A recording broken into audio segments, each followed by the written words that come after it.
The fastest way to be miserable in life is constantly focusing on what you don't have. Most people spend their entire lives chasing the next thing: more money, a better job, a better house, more recognition. And while they're chasing all of that, they completely miss the things they already have. And the crazy part, somebody out there right now is praying for the life you complain about. If you're watching this, I'm going to assume that you live under a roof, you have clothes, Wi-Fi, and hopefully a plate for every time you get hungry.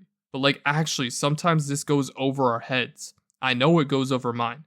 There are people in the world that wish they had the life you and I have. Let that sink in. You see, the thing is, we live in a time where everyone is constantly comparing their lives to someone else's. You scroll social media for 5 minutes and suddenly your job, your car, and your life don't feel good enough anymore. But comparison will rob you of gratitude every single time. And when you live like that, nothing ever feels like enough. You hit a goal? Cool. Now you want to hit the next one. You got something new? Okay. Give it half an hour and you're used to it. It's just temporary dopamine. And yet it never stops. I could personally do better for being thankful for what or even who I have. And lately I've been working on it for quite a while. It's super relieving remembering I have things such as a solid transportation, a quiet neighborhood, a job, a solid foundation of friends and family.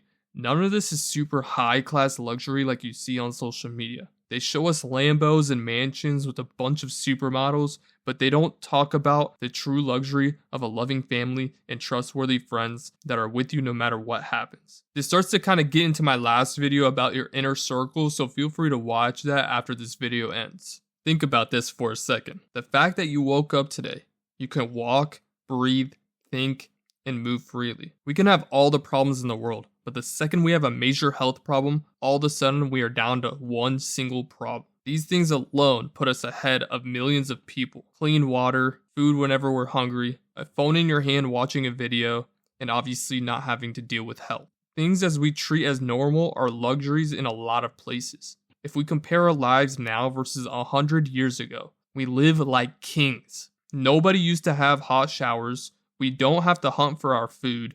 We have a variety of options for entertainment, but we don't notice it because it's always been there for us. The phrase, "you don't realize what you have until it's gone," is so true, and it's important we train ourselves to remember our luxuries before it's possibly gone. When you're constantly focused on what you don't have, nothing will ever feel like enough. So just in case you were thinking this, gratitude isn't being soft. A lot of people think being grateful means you're settling, like you're supposed to just be happy and stop pushing for more. That's not what gratitude is. You can be hungry for more and grateful for what you already have. In fact, that's how I feel all the time. People who are the most grateful usually move the smartest in life because they aren't operating from jealousy, bitterness, or constant dissatisfaction. They move with clarity. Here's a simple way to think about it. Take 5 things in your life right now that you barely think about. Maybe it's your health, your family, the ability to work, the roof over your head, or the freedom to make choices. Now imagine losing one of them tomorrow. Suddenly the problems you thought were huge don't look so big anymore. Gratitude doesn't mean that you have to think your life is perfect. It just means you're aware that not everything is bad. And that awareness changes everything. Because when you stop focusing only on what's missing, you start realizing that you're already standing on a lot of blessings. And from that position, building a better life becomes a whole lot easier. It's natural for us to constantly compare to others and want the best of the best.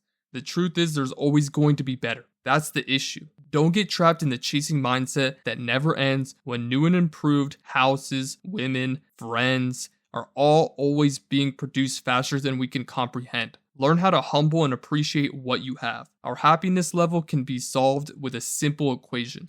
Quality of life minus envy equals our happiness level. How we treat ourselves, how we take care of ourselves, how we believe our lives are can correlate to the quality of life. And when we have envy, when we have things that we're discouraged of, when we're jealous of other people, any of these factors can subtract from that, and that will equal to the happiness of life and what your level is. You really want to take envy and subtract it as much as possible. If you could take all this negative energy out and you can improve the quality of your life, you will in turn feel way happier and be a lot happier in life. That's kind of a rundown of that equation. Anyways, that's going to be it for me. If this video made you think about things a little differently, that's the goal. So feel free to like and comment what you think down below. I'm interested to see what you guys have to say. This channel is about the real thoughts and real conversations about life. So subscribe if that's something you want more of. That's it for me. I'll talk at you guys in the next one. Peace.